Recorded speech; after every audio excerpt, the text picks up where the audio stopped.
not the type of woman who sits home all day waiting for a man! Ugh. Enjoy your California handmade roll! Happy fucking Valentine's Day!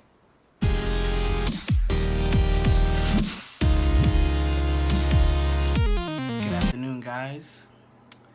Happy Valentine's Day. It is definitely Valentine's Day.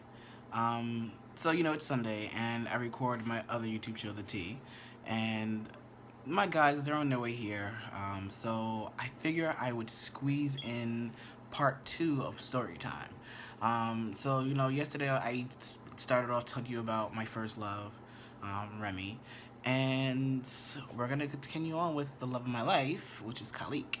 Now that was a very interesting relationship.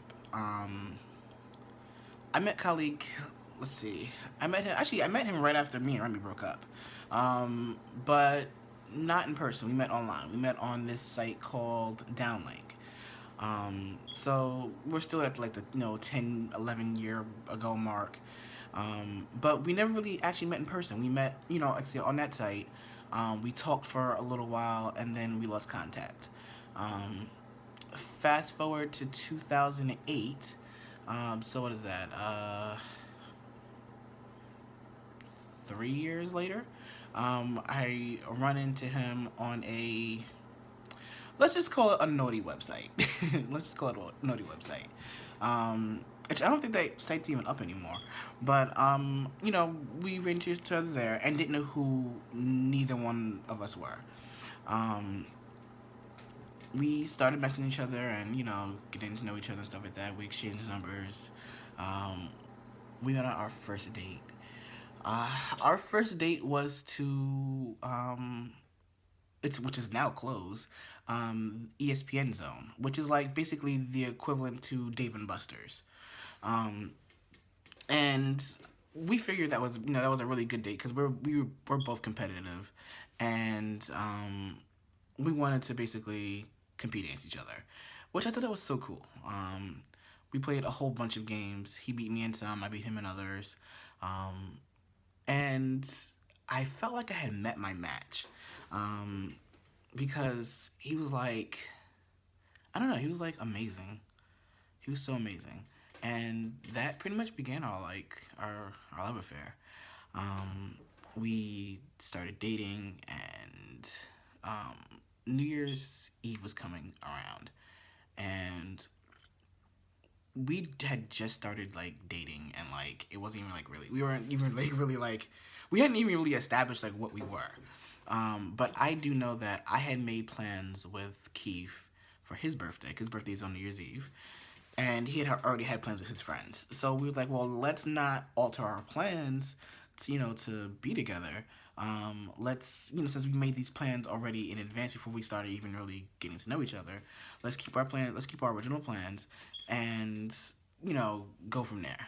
So, which was like really a waste of time, because not for nothing, like, for the most part, like all night long, like we were sneaking back and forth, like, texting each other and, like a couple of phone calls here and there. But, that's what you do, like when you're first in love, you first meet somebody, you're first, starting the process of falling in love. So, our relationship went pretty good for a while. Like he inspired me to do so many things. Like, he inspired me to go back to school, and then he inspired me to actually go back to school and finish school. He inspired me to go from not just being a sales associate to going higher up to get higher positions, which actually led me to where I am today, to be a fine jewelry specialist. What else? So our relationship was good for like a good year or so, and then I don't know, out of nowhere, like things like took a turn. I know the first issue, at least the first issue I can ever really think of, was that I knew when we first started talking that he was in the process of buying a property. Him and his aunt together, they were buying a property, and it was in Connecticut. Actually, when he first told me he was buying a property, I didn't, I didn't ask where it was because at that time, to me, I didn't think it was any of my business. We weren't exclusive or anything like that, so I never really bothered to ask him. I had later, once we got together, found out that it was not in New York and that it was in Connecticut. And I was like, well, how is this gonna work? Like that was like probably like one of our first problems. Um, and it really wasn't a problem. We just commuted back and forth, and he would stay here in Queens like on the weekends. I would stay there during the week or whatever. However, we worked it out. I don't even know how we worked it out. We worked it out somehow. For the most part, we spent almost every day together. Not quite every day, but almost every day. Which I didn't think anything of that. I didn't think anything was wrong with that because we were in love. But our first argument was over one of his friends. Like I met one of his friends. I'll never forget. His name is Brandon, and I met him, and right off the top, like the boy was being shady to me, and like there was no reason for him at all to be shady to me. It's like he just like had it in his head that he didn't like me. So like I didn't say anything the first time because I just maybe thought, well, this is how he is. Because like my friend David, he's like that. He's very like territorial of his friends, and he's like very like shady up. Like if you get to know him, so I figured maybe he's just like he's like my friend David. So it was like whatever. But then this next time I met him, which was at like one of like their group birthday dinners. I forgot the girl's name, but it was her birthday, and like they had like a group dinner thing, and I got there late. I had to work, so I'm like, I'll come after work and I'll just meet you guys at the restaurant. And I'm talking about like I'm only like 10, maybe 15 minutes late. So they had all they had really had ordered was ordered drinks. Now at the time, Khalik was a alcoholic, which I was slowly discovering. But so by the time I got there, he was like ordering like his second, third drink. So he was definitely a little nice. So when I got there, he was like, he was like really extra happy to see me. And there was this boy Brandon. He was there, and again being really shady and whatever. So I'm the type of person I'll let it slide once, whatever. The second time I'm calling on your bullshit. So I called him on his bullshit. And he was like, "Oh no, I'm not being shady to you, whatever." I'm like, "I said, like I said, I feel like you're being shady to me, so bitch, you're being shady to me, and that's all it is to it." I said, I have done nothing to you. I don't know you from a hole in the wall, so you need to check yourself. And I'm the same person. I don't need my boyfriend, my whatever, to stick up for me. I can very much keep handling myself. So what else? So on the walk after we left the restaurant or whatever. On the walk home, me and my ex, we talked about it and everything, and he kind of got in his feelings, but then he's drunk too, so I was like, I felt like I was like really wasting my time talking to him. So I was like, well, are you going back uptown to your mom's house? Are you going back to Chicago, Connecticut, or are you coming back to Queens with me? He's like, I'm coming back to Queens with you. He's like, I feel like we need to spend the night together. So I was like, all right, cool, no problem. I said, so let's get on the train. So we get on the train, head back to Queens. By the time we get back to Queens, he's sobered up a little, and I'll skip that part. Use your imagination. I skipped that, but just use your imagination. So let's fast forward. Let's cut to June, the beginning of June, June 2009. Is it 2009 or 2010? June 2010. So it's like weeks before Pride, and we get into another argument, and I don't even know what this argument was about, but we get into some kind of argument, and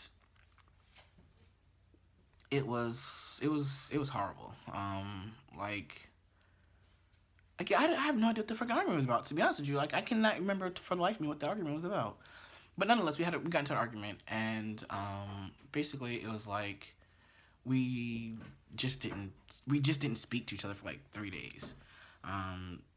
He didn't text me, I didn't text him. It was like just for like 3 days we just didn't talk to each other, which was very rare for our relationship because we talked all the time, and we were spending a lot of time together, which probably might have been the problem. We were probably spending too much time together. So I took those 3 days and I was able to connect with my friends. I hadn't seen Keith really.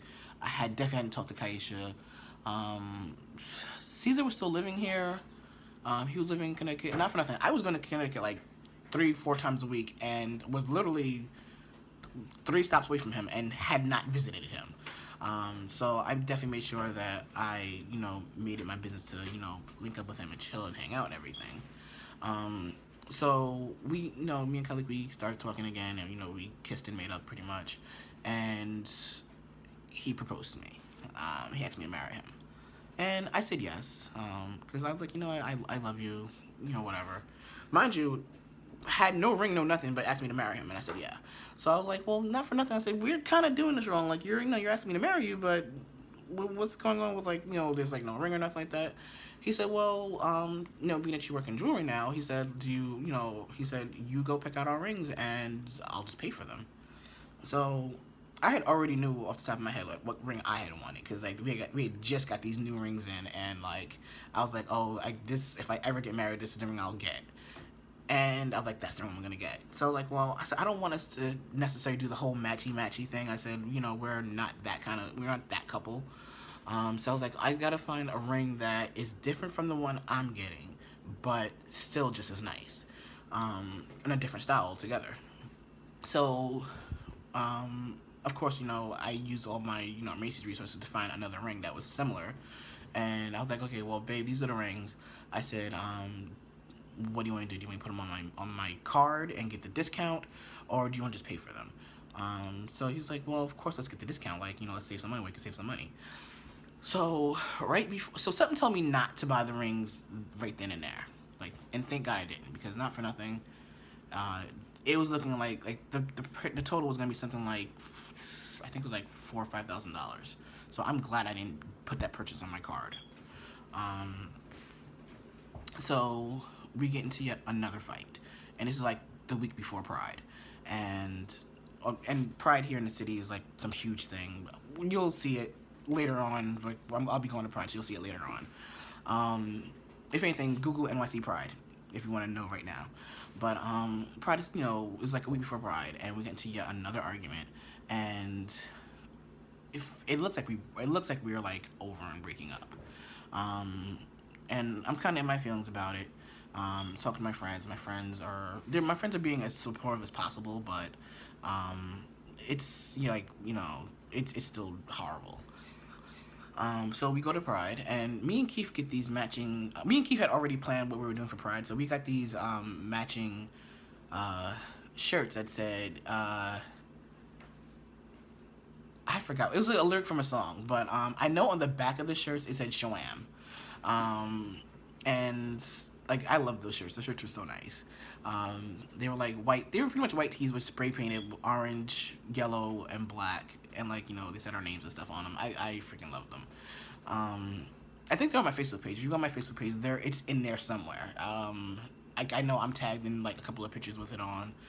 People are stopping us, asking us to take pictures and everything. It was different. And then, me and Keith, we did the matching thing, but we did it differently. Like, he had an orange hat and I had a yellow hat. So we kind of like changed it up a little bit. And our shorts were different, but our sneakers were the same, just different colors. Actually, no, they were the same exact sneakers. They were low top Dunks with yellow. They were white with yellow and orange lacing and stuff like that. So like I said, we're at Pride, and we're on the pier now, and we're walking from one end of the pier to the other, and we walk past Khalik, and I didn't see him initially. I seen his cousin first, but I didn't see him, but Keith saw him. And when I noticed him, I'm like, who is this person that's like all hugged up on him? And it was like, what the fuck? So I woke up, I'm like, enough of that is my, my boyfriend, because we haven't really said it was over. We just was pretty much there. And I walked up to him, and before my boyfriend even said anything, or Khalik even said anything, the boy said something. He's like, oh, so you're Kevin? I'm like, yeah, who the fuck are you? And he's like, oh, I heard about you. I was like, well, I ain't heard shit about you, so who the fuck are you? So, Khalik gets up. He said, babe, don't worry about it. He says, just one of my friends. I said, well, you need to check that bitch, because not for nothing, like, don't come at me that way. He don't know who the fuck I am. So me and him, me and my ex, we made plans to go have lunch together. That we would just leave our friends, and the two of us would just go have lunch together. At like I think like 4 o'clock in the afternoon. And for whatever reason, we didn't meet up. We didn't meet up. I don't know what the reason was. I don't remember what the reason was, but for whatever reason, we didn't meet up. So now let's fast forward a little more. It is July 6th, so it's 2 days after 4th of July. We hadn't spent 4th of July together. I had to work and he had to work, so we didn't spend 4th of July together, and we didn't even try and get up that night.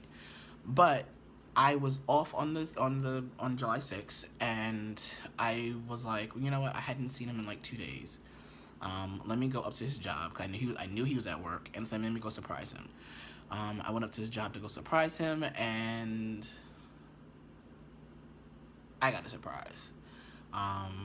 His ex was there, and which I knew they talked, so I wasn't really that surprised, but I was still surprised that he was there, because I really didn't think they were like talking to him while the boy was hanging out at the job. And so I mean, I was trying to be cool about it. I didn't say anything. I acknowledged the boy. I said hi to him. Me and Kalik, we talked and everything. I was like, well, he's like, well, I was like, well, what are you doing later? He said, oh, I'm gonna go hang out with, him. So I'm like, oh, okay. I said, well, I'm gonna go by your mom's house. He said, okay. I'll be over there about like, I'll be over there like a little later. He said, okay. I was like, okay, no, cool, no problem. So I'm over at his mom's house, and we're hanging out, and it's cool. I leave, and he comes in, and like he's like all tired or whatever. So I'm like, you know what, I'm gonna go home. I gotta work in the morning anyway. So I went back to Queens, and so I know I'm leaving, and he's like, what are you doing tomorrow? I said, well, I have to work in the morning. He said, what time you get off? I said, I don't know. What time I get off? So what happened? So I go to work that day, and I happen to get off early. I didn't feel like staying. And I'm like, oh, so I call him, I said, what are you doing? He's like, nothing, I'm at home. I was like, oh, okay. I said, at the home in Connecticut or home in New York? He's home in Connecticut. I'm like, okay, cool. I said, well, let me, so my phone was ringing, and it was my phone was ringing, so I was like, let me click over and I'll call you back later. So I decided that I'm going to go to Connecticut, because I have a key and everything, so I had a key and everything. I decided I'm going to go to Connecticut, and I'm just going to go and, pretty much, spend the night with him and everything. And I never had to call before. Like, there was no need for me to ever call, because, like I said, I had my own key, and I've been there plenty of times. Like, actually, I'm sorry, I skipped the whole part. Not for nothing. Like, okay, we are, at this point, we're still engaged, but I still had not yet bought the rings, which I'm glad I didn't. But he had asked me to move in with him, and I told him, I had asked him, so are you sure you want to move in together? I said, that's a, really big step. Mind you, I know we're engaged, but I don't know what I was thinking at that time. I just knew I was in love. So, I was in the process of starting to move in. So I had some clothes here in Queens, some clothes in Connecticut, and I was putting in a transfer from my job to one of the locations in Connecticut, close by to his house. And this particular night, like I said, I went up there, no call, no nothing, which is nothing out the usual. So by the time I got there, it was late. It was like, I think it was like 10 o'clock at night. Either way, I know the train I was on was the last train to Connecticut, and basically the next train back to New York was gonna be a while. Like, it was like gonna be like, I think like 12 o'clock at night. So I get to the place. Mind you, where he lived, it was a cab ride, like a 10-15 minute cab ride from the train station. So it was far. It wasn't something you could just walk to. So once I get there, I use the key, I get in, and I hear something. And it's not nothing. It's not it's not nothing out of the ordinary. Like, him and his aunt brought the house, brought the condo together, but his grandfather had lived there too. So it wasn't nothing out the norm for his grandfather not to be, up making noise or whatever. So I didn't think anything of it. I get upstairs, and the noise is getting louder. And I'm like, what the fuck is that? So I open the door, and what can you believe I see? I see him and his ex in the bed, getting it popping. And I guess I came in quiet because they didn't even hear me. They just kept going. And I just stood there for a minute in shock. Total awe, like, what the fuck? And I didn't scream, I didn't flip out, nothing like that. I closed the door. And I guess when I closed the door, I closed the door hard enough that they heard it and they stopped. Because I was walking downstairs, and by the time I got downstairs, he was behind me like, oh my god, it's not what you think. It's not. I'm like, what do you mean it's not what I think? Like, dude, you were fucking him. The fuck are you talking about? Like, you were fucking him. And yeah, like, that was the moment where it was over. Like, I was in like complete shock. I was in like what the hell? Like, I didn't know what to do. All I knew is that I needed to gather myself and I needed to get out of there. At this point, I hadn't even checked to see what time it was, so I just left and I just started walking. Again, remember, the train station is like a 10 or 15-minute cab ride from where he lives. And I just started walking to the train, so I didn't bother calling a cab or anything. Next thing I know, like, he's like running out after me and he's trying to talk to me, and we get into a fight. And like, I really, like, yeah, we got into a fight.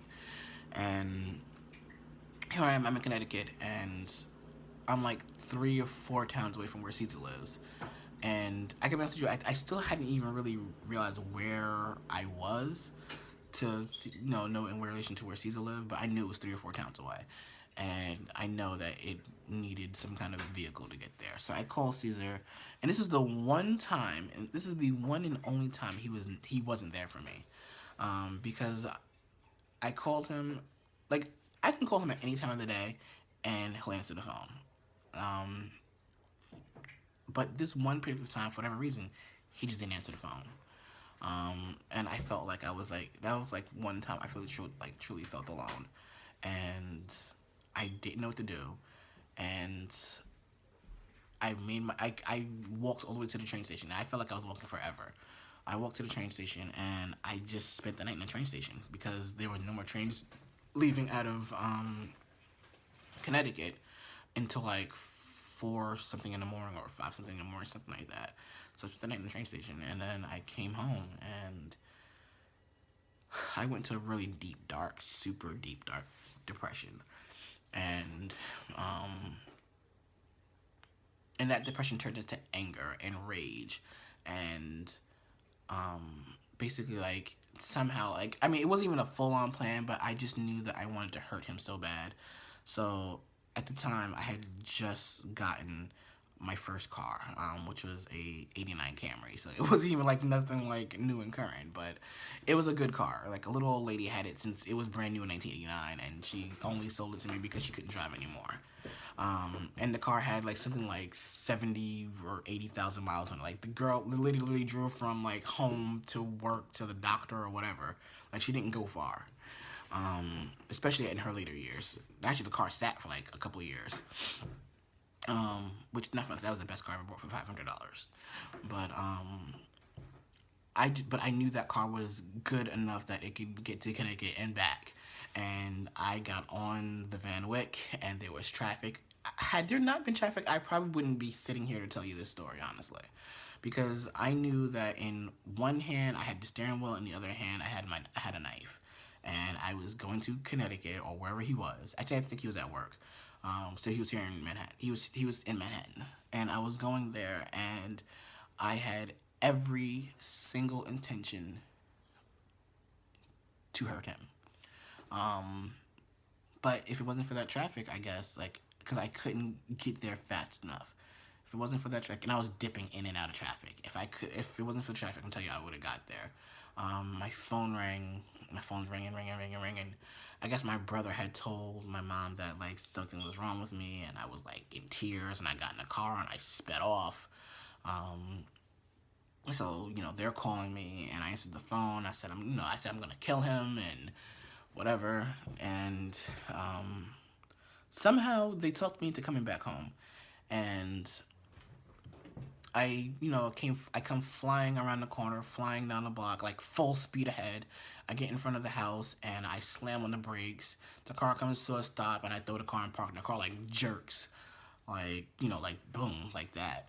And like, I'm just in tears and I can't see like it was just a mess. Um, and it was so bad that and I can't believe I'm about to tell you guys this, that I had to go on a 24. We went to the hospital and basically they kept me for like 24 hours to make sure like I had calmed down and I wasn't a danger to myself or anybody else. Like they gave me some kind of something to mellow me out, and yeah, it was rough. Like that relationship was really rough for me. We had got, I don't know if you guys can see it. Let me see. I don't know if you guys can see it. That tattoo there, it's really kind of dull, but that tattoo there is, his initials. Actually, it's his initials with my last initial. So it says CRS and then my last name R. So it's his first name, his middle name, his last name, and my last name. And he has the same tattoo, which is, my first name, my middle name, my last name, and his last name. And actually, like, it was strategically placed, like, this is on my right hand, and he has this is on my right wrist, and he has his on his left wrist. So basically, when we held hands, the two would touch and, meet. We thought that was cute or whatever, or else I thought that was cute because I kind of thought of the idea of I thought of the concept of the tattoo. He like, let's get matching tattoos, so I thought of the concept of the tattoos. But that relationship taught me a lot. Like, it taught me a lot of good things. It taught me a lot of bad things. It just taught me a lot about myself. It taught me what I will and will not stand for. It told me what I will tolerate, what I won't tolerate. It also taught me that, not for nothing, you deserve more. Like, you are stronger than what you're giving yourself credit for.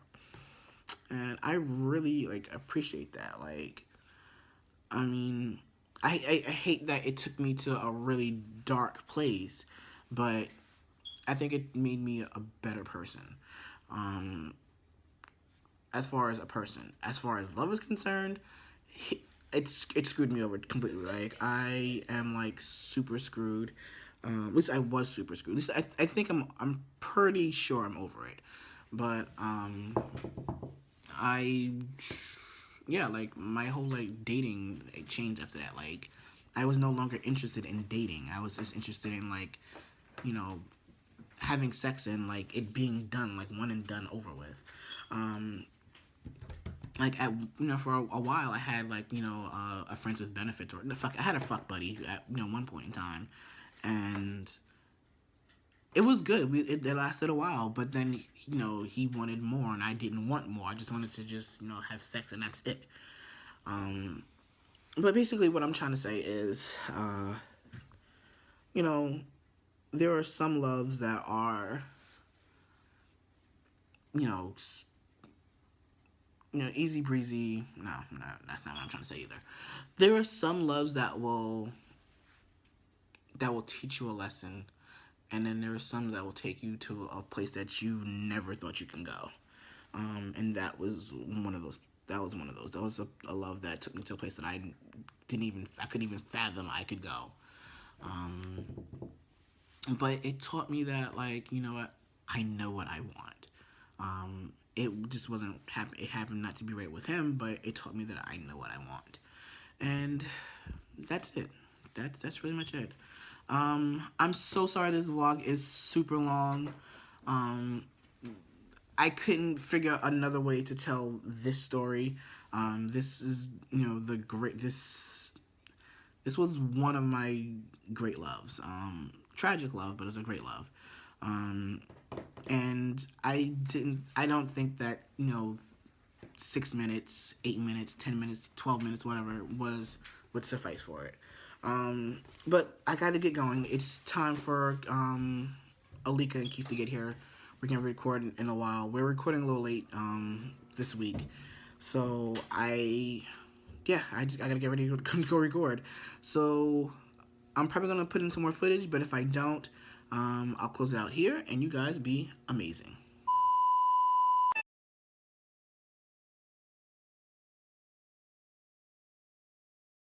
Hey guys!